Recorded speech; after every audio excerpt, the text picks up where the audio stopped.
Okey doktor, kita tengok satu kupasan yang sangat jelas daripada Datuk. Hari ni orang dengar ceramah apa yang dia nak dengar, bukan apa yang patut dia dengar.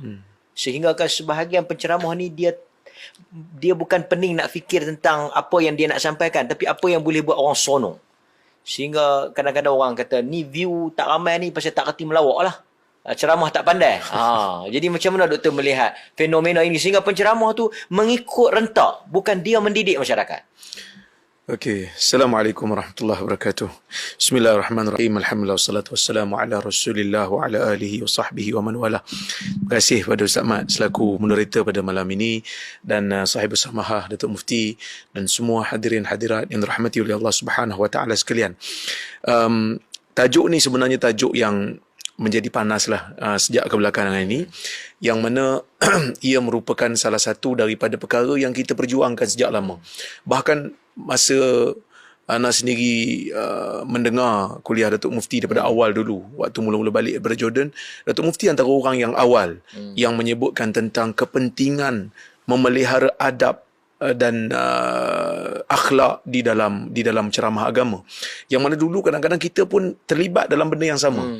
Kadang-kadang ceramah politik yang dipanggil sebagai ceramah politik Islam, tetapi penuh di dalamnya makian, carutan, ghibah, umpatan terhadap bentuk muka, bentuk badan, bentuk fizikal orang-orang yang menjadi lawan, dijadikan bahan politik, dijadikan bahan hal-hal pribadi orang, hal-hal pribadi orang dibangkitkan, dikorek dan sebagainya. Ini merupakan perkara yang disebut oleh Datuk Mufti daripada awal lama dulu dan konsisten alhamdulillah sehingga sekarang kita menyebutkan benda yang sama. Tapi lately kita lihat, akhir-akhir ini kita melihat perkara ini bukan hanya dilakukan oleh orang-orang politik. Orang-orang politik tu daripada zaman dulu kita fahamlah kerana dia nak menjatuhkan musuh politiknya. Itu yang dikatakan politik tu. Dikatakan politik ni sebab dia nak menjatuhkan musuh politiknya, dia memikirkan tentang numbers. Tapi bila dilakukan juga oleh orang-orang agama yang pada waktu ini non-partisan, kerana kita dah ada satu aliran yang kita panggil third force. Aliran ketiga yang tidak memikirkan tentang politik dan numbers, lebih kepada berceramah, memberikan ruang, memberikan ilmu kepada masyarakat, mendapat ruang untuk memberikan ilmu. Tetapi kita melihat di sana dia memberikan, mungkin ada memberikan ilmu, ada memberikan fakta, tetapi tidak melazimi adab dan akhlak yang baik. Sebab itu kita kena kembali kepada asas balik. Kalau kita melihat kepada dakwah Nabi Nuh umpamanya, Allah Subhanahu wa taala merakamkan Nabi Nuh berbicara dengan Tuhannya. Qala rabbi inni da'awtu qaumi laylan wa nahara falam yazidhum du'ai illa firara wa inni kullama da'awtuhum litaghfira lahum ja'alu asabi'ahum fi adhanihim wastaghshaw thiyabahum wa asarru wastakbaru istikbara. Nabi Nuh berkata kepada Tuhannya, wahai Tuhan, aku berdakwah kepada kaumku siang dan malam, dan tidak ada yang bertambah kepada dakwahku, ajakanku kepada mereka, melainkan mereka tambah lari pada aku. Jadi kita kena kembalikan pada zaman ini.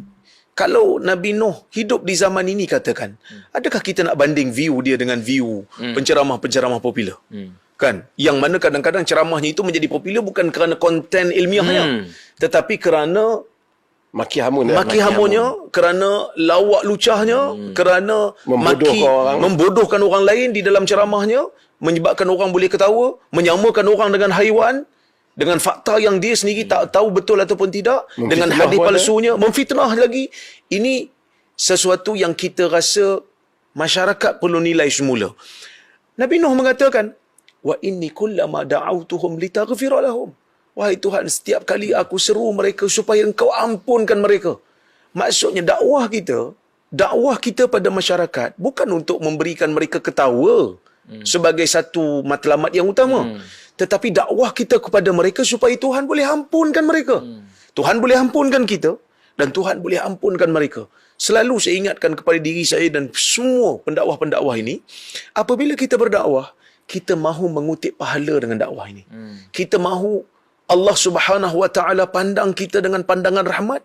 Apabila kita memberikan sesuatu yang baik kepada masyarakat untuk mereka amalkan, Allah Subhanahu wa taala memberikan kita pahala. Kerana kita nak apa yang Nabi SAW sebut dalam hadis, ilmin yuntafa'u bih, ilmu yang dimanfaatkan. Kita nak supaya bila orang dapat manfaat ilmu pada kita, orang amalkan, orang sampaikan, kita mendapat pahala. Tapi cuba bayangkan, kalau kita budayakan carutan, makian, kutuk mengutuk, fitnah memfitnah, apa yang orang dapat daripada kita, melainkan orang akan dapat satu benda yang buruk untuk kita amalkan. Dulu orang belajar mencarut di luar. Sekarang orang belajar mencarut di masjid. Orang belajar mencarut di masjid. Kalau katalah artis mencarut di pentas persembahan, kita tak boleh terima. Ingat lagi dulu ada satu orang pelawak yang buat satu aksi lucah dalam persembahan live. Dia kena tindakan. 2 minggu digantung oleh Astro. Kan? Digantung.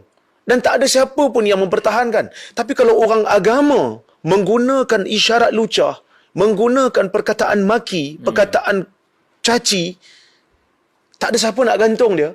Dan dibela oleh netizen. Dibela oleh orang-orang yang menjadi pengikut dia. Bahkan boleh kutip duit lagi lepas masjid selepas dia mencarut tu. Ya. Ini satu benda yang kita kena tahu. Kepada semua, ada orang kata kadang-kadang kita iri hati dan sebagainya. Kita tak ada iri hati dengan apa pun. Kerana Alhamdulillah setakat ni kita mempunyai, saya sendiri, Datuk Mufti pun, kita ada pekerjaan tetap kita sendiri. Kalau kita tidak berceramah pun Alhamdulillah setakat ni kita adalah pendapatan untuk yang makan tu lepas lah. Cukuplah makan. Kita tidak mencari makan dengan ceramah ini. Tetapi kita sebut ini atas dasar amanah. Kita sebut ni atas dasar tanggungjawab. Kerana di dalam hadis Nabi SAW disebutkan dalam Sahih Bukhari. Para sahabat mengatakan, lam yakun Rasulullah SAW fahishan wala mutafahisha. Nabi itu bukan seorang yang fahish. Nabi bukan seorang yang kotor, yang jijik. Fahish ini merangkumi perkataan, perbuatan dan sifat. Sifat Nabi bukan sifat yang jijik. Perbuatan Nabi bukan perbuatan yang jijik. Perkataan Nabi pun bukan perkataan yang jijik. Wala mutafahisha. Bukan juga Nabi itu mutafahish. Apa itu mutafahish? Tuan-tuan boleh buka dalam Fathul Bari. Ada satu tafsiran daripada seorang ulama, nama dia Ibn Hajar menukilkan daripada Daudi. Dia mengatakan mutafahish ialah orang yang yasta'milul fuhsh liyudhikan nas. Menggunakan perkataan yang jijik, yang kotor, apa saja sifat yang jijik, yang kotor, untuk mentertawakan manusia. Untuk bagi manusia seronok. Untuk bagi orang ketawa, untuk bagi orang gelak. Ini bukan salah satu daripada ciri-ciri Islam. Mungkin ada orang dia bandingkan view. Dia kata, oh ya, view ni puluh-puluh ribu. View ni ratus-ratus je. So dia kata kita boleh banding mana yang benar, mana yang salah. Yang pertama, kebenaran bukan diukur dengan jumlah bilangan. Itu pertama. Yang kedua, bila kita sebut tentang dakwah. Dakwah ini kita nak orang, kita kena tahu dakwah ini merangkumi, ajak orang pada agama, merangkumi akidah, ibadah dan akhlak. Kita nak orang ikut kita pada akidah. Kita nak orang ikut kita pada ibadah yang kita ajar. Kita juga nak orang ikut kita pada akhlak. Jadi kalau akhlak teruk, kadang-kadang kita rasa macam dakwah itu tidak berjaya. Kerana tidak mengikuti sunnah Nabi SAW. Apa keberhasilan dia? Apa keberhasilan? Sebab itu kita sebut Rasulullah itu sebagai uswatun hasanah. Tapi bila kita menjadikan maki hamun sebagai satu budaya, maki hamun sebagai satu norma, ataupun kita kata benda yang normal, normalisasi benda-benda buruk ni dalam meja kuliah, dalam meja ceramah, maka kita seolah-olah telah mengatakan okey masyarakat untuk maki, okey masyarakat untuk mencarut, okey masyarakat untuk fitnah, atas alasan kerana ramai orang suka. Sebab tu saya selalu sebut pada Ibn Qayyim menyebutkan syaitan ni apabila dia mengganggu manusia, bila dia menggoda manusia, dia akan melihat kepada kelemahan dan kekuatan. Kelemahan manusia pada apa, kekuatan manusia pada apa. Dia melihat bila orang tengok, oh, dakwah aku ni ramai. Maka itu kelemahan, mungkin kelemahan. Jadi dia akan follow. Dia kata, kau jangan peduli dakwah kau okey kerana ramai orang follow. Betul. Ini masalah. Dan orang yang mendengar, dia rasa dia buat kerja agama. Syaitan sedang talbis dia, syaitan sedang goda dia, syaitan sedang tipu dia. Ceramah agama yang kau dengar ni bukan ceramah agama yang okey pun. Kerana apa? Kerana dia suka dengar. Sebab kalau dia dengar benda-benda lain pun, dia dengar benda-benda fuhush, dia dengar benda-benda kotor, benda-benda jijik. Ceramah agama pun sama. Dia rasa dia duduk dalam majlis agama. Sedangkan dia sedang duduk dalam satu majlis yang lebih kurang sama je macam majlis-majlis yang kotor lain. Sabilihi wa yahsabuna annahum yuhsinuna sun'a. Yuhsinuna sun'a. Dia rasa dia buat benda yang baik. Tapi sebenarnya dia sedang melakukan perkara yang rugi pada diri.